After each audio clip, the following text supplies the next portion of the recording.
त्या काळामध्ये कविभूषण होता, कविभूषण. छत्रपती संभाजी जेव्हा निराश झाले, चारी बाजूंनी घेरले गेले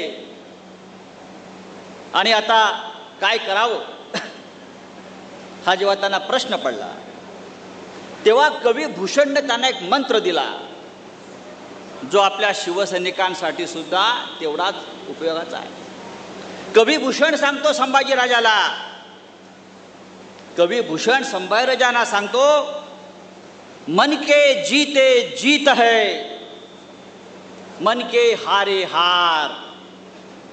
हार गए जो बिना लढे, उन पर है धिक्कार.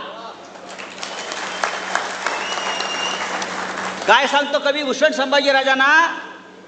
हार गए जो बिना लढे. तो महाराज उठा, आता लढायला पाहिजे आपल्याला. हार गए जो बिना लढे, उन पर है धिक्कार.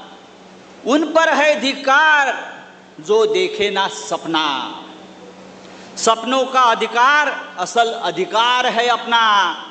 तू भोर का पहला तारा है, तू भोर का पहला तारा है. परिवर्तन का एक नारा है, यह अधिकार कुछ पल का है, फिर सब कुछ तुम्हारा है, फिर सब कुछ तुम्हारा है. आपल्याला सुद्धा ह्याच मार्गाने जायचं आहे. छत्रपती संभाजी लढला, त्यांनी परिवर्तनाची एक दिशा दाखवली, संघर्ष केला, त्यातून महाराष्ट्र उभा राहिला आणि परिवर्तन करण्याची ही ताकद जी आहे शिवसैनिकामध्ये.